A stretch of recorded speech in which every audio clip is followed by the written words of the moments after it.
You are listening to the Fire Rescue Athlete Podcast with your host, Aaron Zamzow. What's going on, FRF Nation? This is Aaron Zamzow with the Fire Rescue Athlete Podcast. Today we're going to talk about something, and I'm actually embarrassed that I have not talked about this or done a podcast about this sooner. It's about intermittent fasting for firefighters. It is probably one of the most conversed topics that I've had, or the most common thing that I've talked about in the firehouses and at seminars over the past probably 18 months. It's one of my top blog posts that I've had on FRF, firerescuefitness.com, on the blog page over the last year and a half again. And so I wanted to answer some questions and talk about a little bit about my experiences with fasting and why I like it personally, and maybe how you could incorporate it into your nutritional schemes and have it integrated in with your own lifestyle. So in a nutshell, let me just explain a little bit about, all right, what is intermittent fasting? And you can find a couple of different definitions on it, but it's a diet regimen. It's a system. It's really not an actual diet per se that talks about what foods you should eat, but what you do is you cycle brief periods of fasting, and then you have a feeding period. And the idea behind it is it promotes a change in body composition. You probably don't consume as many calories, so you wind up losing fat and a little bit of weight. And then that time that you are in fasting, it kind of gives your body a rest so you can improve some markers of health. You keep your blood sugar more regulated. You can actually help regulate blood pressure and cholesterol levels. And it actually kind of it roots back to, Socrates, Plato. You can trace its roots back to early China and Japan. And, so you can really do a lot of history and dig a lot into this. So again, my purpose of this is to talk about what I have done and what other options there are out there.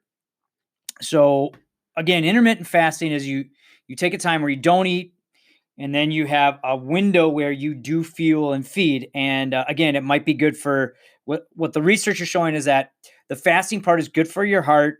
It can reduce the oxidative stress and inflammation in your body, which you maybe have heard me talk about inflammation and why firefighters, especially EMTs and medics, need to worry and concentrate on controlling that inflammation. And this might be a great tool for that. Intermittent fasting also helps with cellular repair. It may even help, in some cases, they're linking it to helping with cancers, because you're not fueling the cancer possibly with more toxins. But there are a couple of different reasons why intermittent fasting works as far as the research. Personally, why I like it is that it helps me mentally prepare for the fact that I'm not going to eat anymore that day.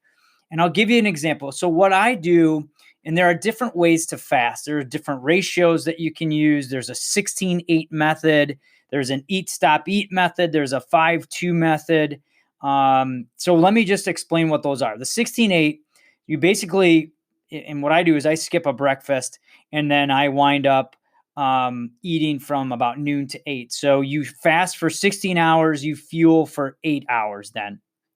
And you can do this every day. You can do it a couple days a week. You can try it one day and just see how you feel. It's all up to you. The eat, stop, eat involves you fast for 24 hours once or twice a week. And then, then you eat the rest of the days. So you would go from like dinner to one day to dinner the next day without eating at all, 24 hours. The other one is a 5-2 diet. It's a little more complicated.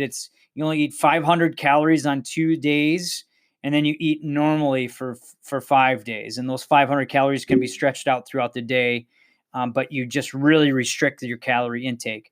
What I use, again, is a 16-8. And what I found with my schedule working at the firehouse is we'll eat dinner at the firehouse. And I personally don't go into or on a shift fasted. So I'll eat my breakfast, I'll eat my lunch, I'll have a couple of snacks, and then I'll eat dinner, and we're done at 7 o'clock, or we try to be. It depends on the day. But then after 7 o'clock, the only thing I'll ingest is some water, and I stay out of the kitchen. And it's really helped me. Even when I go back in, if I do the dishes at night, there's sweets out there. Mentally, I just know, no, I'm not having anything. I'm not even going to go into the fridge to look for something healthy. And I know you can all relate to this. You go, okay, I'm hungry, so I'm gonna go stay on my diet. I'm gonna follow my FRF workout program. So I'm gonna go in the kitchen at 9, 10 o'clock at night and look for something healthy. And the next thing you know, that healthy leads to a little unhealthy, leads to a little bit more. In the firehouse, that's really easy because you got baked goods probably all over the place, and ice cream and everything else, and nobody's around. So hey, I'll take a little bit. I know that sounded like a confession, which it is. I've done that before. That's why intermittent fasting has helped me. I just kind of put my mind to it. Okay, I'll either stop eating at 7 o'clock at night or 8 o'clock at night. And again, I'll fast all the way up until noon the next day, depending upon, when I started that fast, 11 or noon. I do have coffee, I have black coffee. I do a little bit of stevia in it, but no creams, no sugars, no nothing. You can have coffee. You can drink tea during your fast. Obviously, a lot of water. And, and you have to play around with things a little bit. I've talked to a couple of firefighters where they just do 12-hour fasts, and they do it mainly. They say, hey, I'm not going to eat from 7 o'clock at night until 7 o'clock in the morning. And it helps them stay away from the temptations of the kitchen. Now, I know what you're thinking here too. All right, so what happens if you have a fire call and you're really gassed? Well, of course, I'm going to break my fast. I'll come back, I'll refuel and make sure that I'm ready for the rest of my shift. On most nights, if I don't have that real, strenuous call, I can get away with it. I also do it at home. So I'm actually, as we're talking right now, I'm going to do one tomorrow. So I'm done eating at 8 p.m. I'll skip my breakfast. I'll have my coffee and have water, and then I'll eat from noon until 8.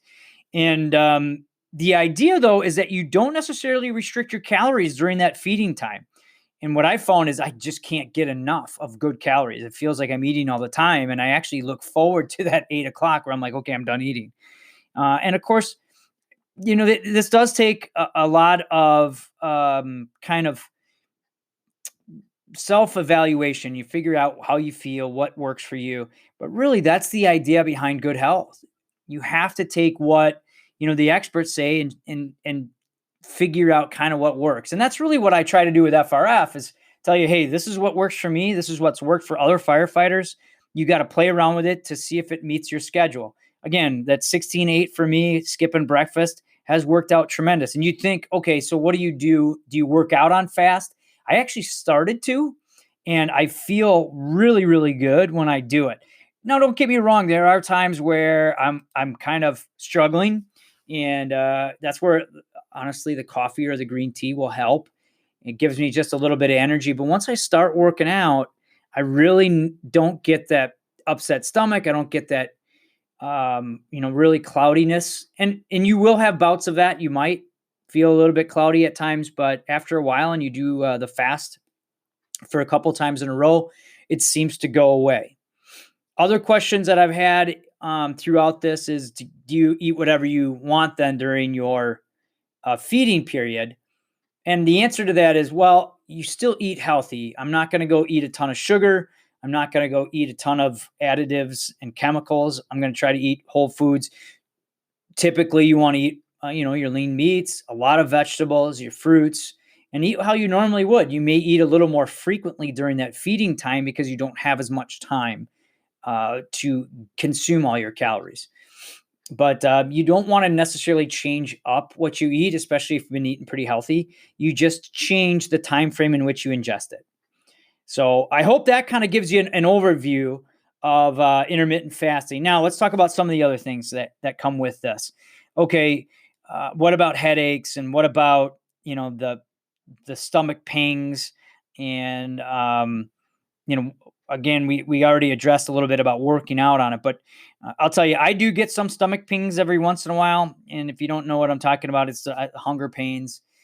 A lot of the times, hunger pains can be a lack of hydration. It can be, your body's actually dehydrated, and that's what your body's telling you. I personally, because I set my mind to this fast, it doesn't bother me. I just know, okay, well, let's go read something or focus on something else, and they seem to go away. And again, mentally, it's just really, really helped me get back on track with nutrition. And that's maybe what you can use. You might try to do a couple of days of fast just to get you back on track, especially if you've been, craving a lot of sugars, if you've been, going back on these energy drinks and sodas. Well, give yourself that break for that 16 hours and really start to, it'll maybe kickstart you into better habits. The 16-8 again works for me. I have had one of my crewmates tried the 24-hour fast from home. He stopped eating at 7:00 at night at the firehouse, and then he said he just couldn't do it. It was just too long of a period. But you might be somebody that can do that every once in a while and has no problem. The 500 calorie restricted one, the 5.2, I just had issues with that because mentally I could eat, and you really have to monitor, okay, what's really 500 calories and how do I spread that out throughout the day. So I just like to give myself those times where I'm less tempted and I just don't eat anything at all. When do you fast and how often? That's the other thing I wanted to address. For me, what's worked is I'll do 2 or 3 days a week. Some people do it every day until you get to a certain weight loss level or till you get to a certain health marker, or you may just make that part of your lifestyle. I like to do it coming off of shift. I'll also do it, let's say if I do go out and I do a cheat meal. Here in Wisconsin, we do a lot of Friday night fish fries. I love me a Friday night fish fry. I love me a brandy old fashioned. Full disclosure, I'll have one, but then I'll fast the next day until, whenever we're done. So we get done with that at 8:00 at night. I'll fast until noon, and then I'll go right back on my clean eating. And it really, really helps, again, to, keep me on track. So that's kind of how I'll use it 2 or 3 times. And you just have to play around. There's some people that do it every, twice a week. They'll do it every Sunday and every Wednesday. A lot of it might depend also on your schedule, if you're working a 24 or if you've had a lot of calls. So you might have already even done fasting, by mistake and not known that this is what you're doing. So some of you are like, hey, I sometimes I skip breakfast all the time. So now it's just add a little more structure to it and think about it a little bit more. And then that way, make sure that you get the calories that you need during that feeding period. So in summary, intermittent fasting, I think, is a great tool for firefighters. You're gonna have to play around with it a little bit. Again, for me, the 16-8 worked. You may want to try some of the other ways, but personally, the mental side of nutrition, this really helped me get a handle on that. I didn't crave the sweets. And if I did, I already knew, okay, it's real cut and dry. I'm not eating at this point. So, for me, I've seen some good things with it. I feel great with it. I feel like I have more energy, believe it or not. And I just feel like I'm in more control of my nutrition. I hope this helps you a little bit. If you've tried it, please comment. Let us know your experiences. On Facebook, I have a blog post on fasting. I do also on the Fire Rescue Fitness website. You'll see that there's some comments there. A couple of people really like it. A couple of people have tried it. It's not for them. That might be, they may try the 16-8 and that's what didn't work for them. So maybe try 12-12. Again, you're going to have to play around with it, but this helps you take more control of your nutrition. You still have to understand what you're eating, but now this kind of helps you mentally attach, well, why am I eating? Do I really need that food? So intermittent fasting for firefighters, please check out the blog post. Please comment on your experiences.